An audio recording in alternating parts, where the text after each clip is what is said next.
AM 950, the progressive voice of Minnesota. It's Brett Johnson joining you here on a Tuesday afternoon. And as usual on Tuesdays, we are joined by the editor-in-chief of the Minnesota Reformer, an organization that does a great job tracking the latest in Minnesota news and politics and really taking a deep dive on some of the stories that oftentimes only get really quick coverage on some of the other at least on other sources. So we do appreciate them, and make sure you follow them over at minnesotareformer.com.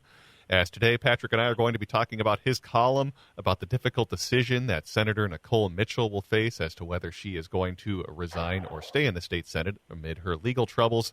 And then we'll also be talking about this farm in Winona County and how it wants to expand beyond legal limits and trying to get an exception to do that while also facing some stiff opposition from members of the community. So lots to get to today. And Patrick, thanks so much for coming back on the show. Always a pleasure. Absolutely. So let's start off talking about your column with State Senator Nicole Mitchell, who, as you say, is facing that difficult choice as to whether to resign or not. And I want to start off with this because you cite this Gallup poll that talks about how about 62% of respondents in their poll rated politicians low or very low when it comes to honesty and ethical standards. So I'm curious, in your opinion, what are some of those primary factors that are leading to that cynicism? Because I can certainly think of many reasons why that is, but I'm curious what your thoughts are as to why people have such high cynicism towards politicians, because this kind of leads us to where we're going to be going with Senator Nicole Mitchell and whether she's going to resign or not. Yeah, I think it's a complicated situation, but politicians, they get more scrutiny than the average person, and so we kind of see their foibles out in public, even when they they maybe are for various reasons, good reasons sometimes, not just because they're hypocrites, but they've changed their positions, and it's all very public because we know their previous position, and now they're stuck trying to explain themselves, and so we question their motives, their honesty. Then there's the simple reason that there's a whole political party in this country, the Republicans, that they don't like government. And so it's in their interest to run down government and politicians and say politicians are all liars and corrupt and so forth, because it ultimately helps their ideological project because they're trying to reduce trust in government. So that's another reason. And then it's kind of a part of, I think, a pop culture, a strain of American pop culture where we distrust authority, and there are great symbols of authority, elected officials. We've also had a number of high-profile government failures over the last several decades. I mean, going back to Vietnam and Watergate, and then more recently the financial crisis. And so there's lots of reasons why Americans have this dim view of politicians.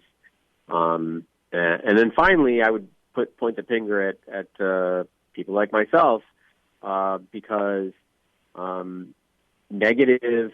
It seems as if we only report on negative stuff, which often, I'm afraid to say, is true, and so that just highlights the negative qualities of politicians and government, whereas we rarely report on all the planes that land safely at MSP, which is a huge government achievement.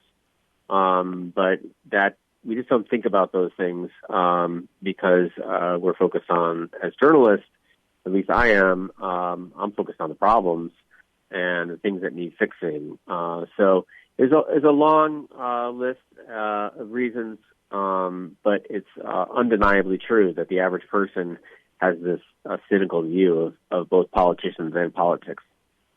Yeah, and that kind of plays right into what the next point you talked about, which is how generally, at least the founding fathers talked a lot about the importance of having virtuous leadership and having at least some basic levels of ethical standards. And as we're kind of talking about, when we have such a culture that highlights, well, the negativity of what happens with politicians, by the way, not saying we just go and report fluff pieces, obviously, but when you have politicians who are not behaving by ethical standards, coupled by media that typically will cover their follies, that's how you have so much negativity. But I'm curious about this because you proposed the idea in your column about how maybe we could have some sort of sets of ethical standards for our politicians to follow.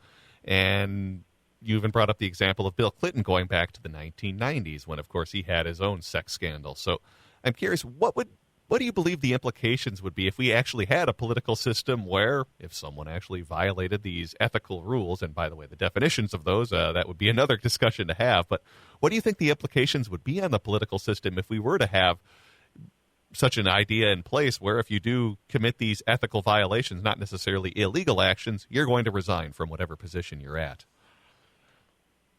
I think it would go some ways toward restoring some trust in American government, and I think that's all for the better, especially if you're a person with progressive instincts, because we do want to increase the public's faith that government can do important things, and so I think that's why it's in the interest of Democrats, especially, to support candidates who will be upstanding both as candidates and as elected officials. And so I think if anybody in the system ought to have a quick trigger finger, it ought to be Democrats. And I go back to that Clinton example. It was the whole situation was so strange because he was in fact being the famous phrase of Hillary Clinton was that it was a vast right-wing conspiracy, and it sort of existed. I mean, there was some plutocrats funding various investigative and media efforts to take down Clinton, but he just unfortunately he played right into their hands.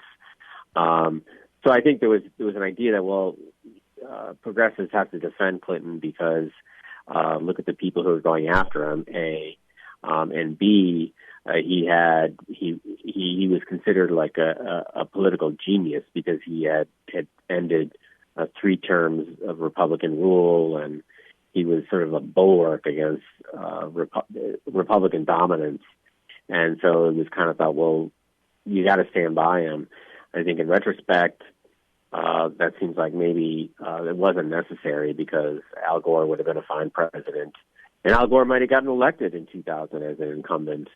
And then also, I think it probably set back the Me Too movement, as it would later become called, probably decades, and because that was an improper message to send to bosses and workers across the country after the treatment of Monica Lewinsky. So I hope that Democrats would see that it's in their self-interest to have candidates and elected officials who are top-notch, at least in terms of ethical conduct.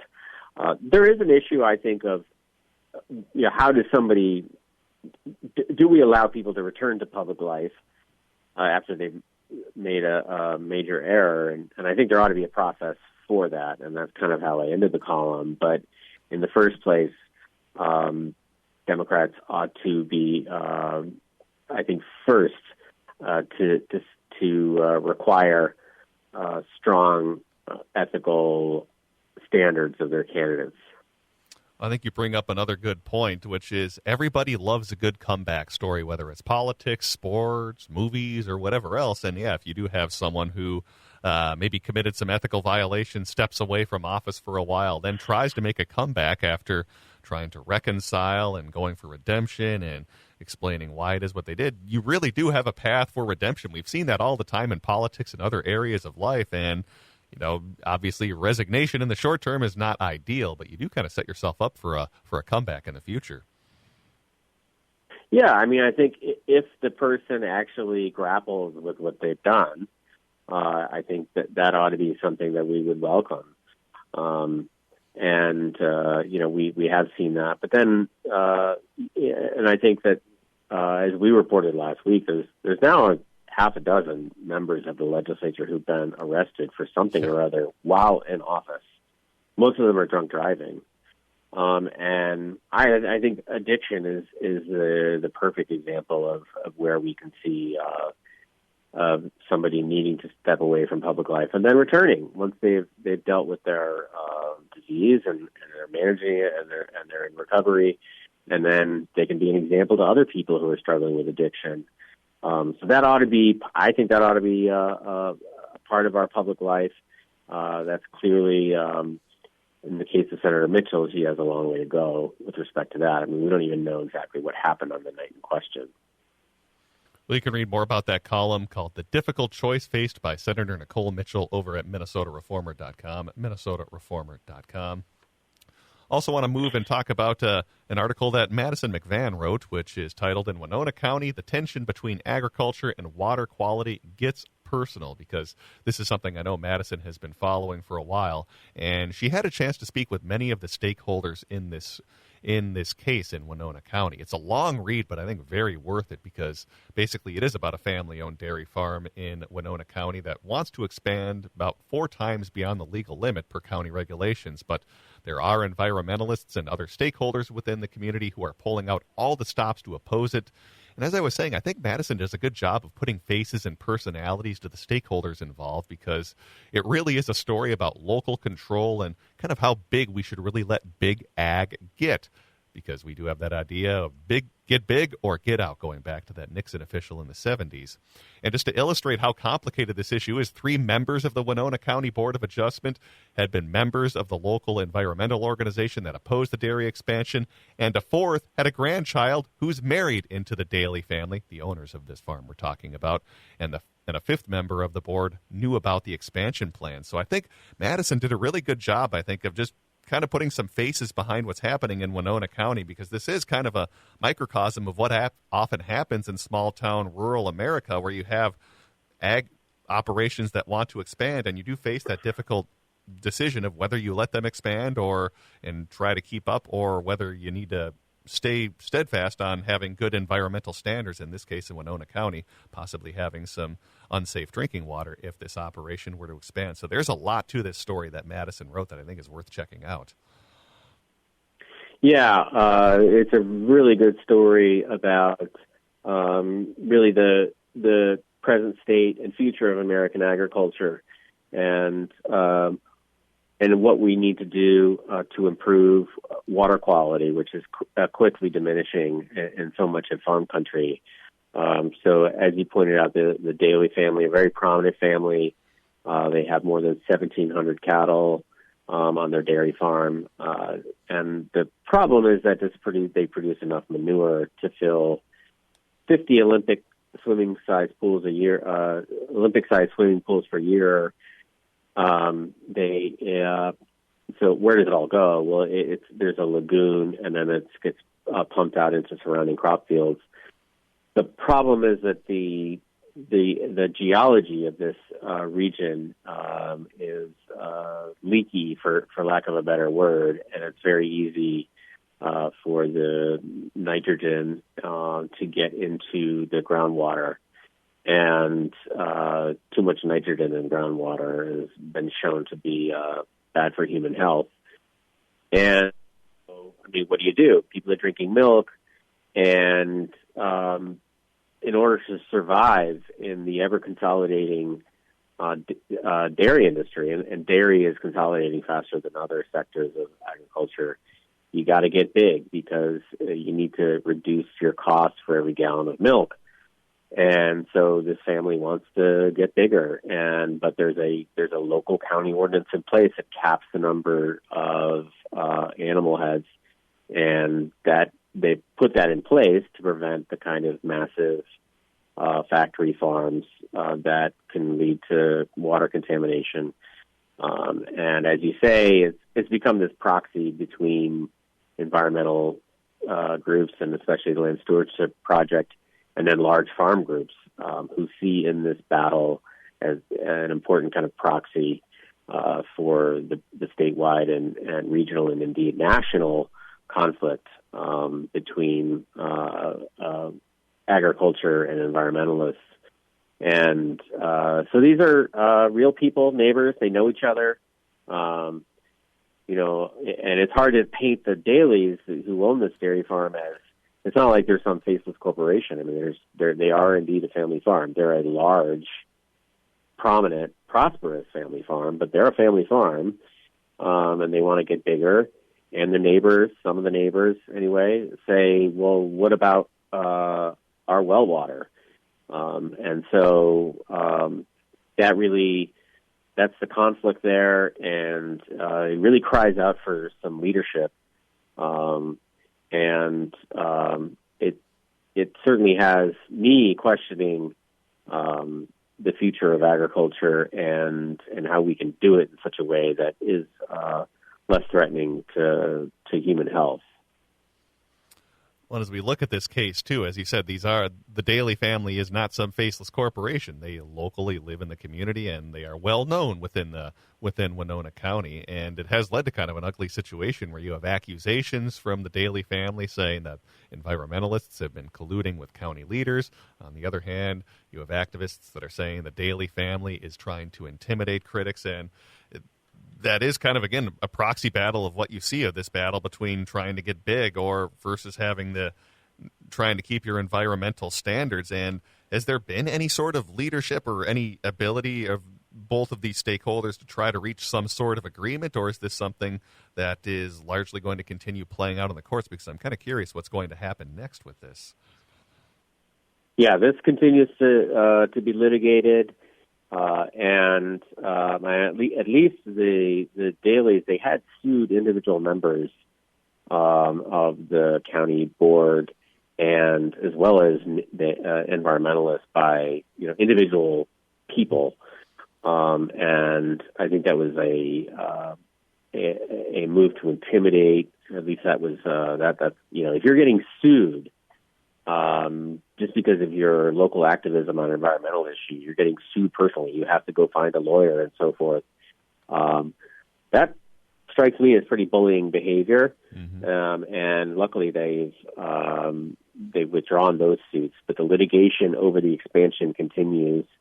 And I mean, I will say that as opposed to other states where the state legislatures have restricted local government's ability to restrict local agriculture operations. In Minnesota, we've retained local control, and so that's something that's certainly at stake if and when we get a Republican legislature. You can imagine them moving to stop local government's ability to put limits on these CAFO operations. And these big confined animal operations. So we still have that local input, but that can always change depending on who is running the legislature. Yeah, that's a great point because as we've talked about many times, we do have a very narrowly divided state legislature, and it'll only take a few seats from having that composition switch and then having a dramatically different situation in Winona County where you might not even have this battle anymore if the state legislature were to step in and possibly override this local law in Winona County, or possibly even coming out in favor of Winona County and really kind of weighing their thumb on the scales in this case. So that's a good point of how the legislature could very much get involved in this too and really kind of throw a wrench into the ongoing litigation. But unfortunately, we are just about out of time, but I do encourage you to check out Madison's piece over at MinnesotaReformer.com titled "In Winona County, the Tension Between Agriculture and Water Quality Gets Personal." Like we mentioned, it's a bit of a long read, but it's well worth it just to kind of get a look at what's happening in rural America sometimes with ag policy and whether you should be getting big or maybe not getting so big. So worth checking out over at MinnesotaReformer.com. We have been speaking with Patrick Coolican, who is the editor-in-chief of the Minnesota Reformer, who joins us every Tuesday. Patrick, as always, thanks so much for coming on the show today. Always a pleasure. All right, let's take a break and send things back over to Matt McNeil on AM 950. Every time you turn around,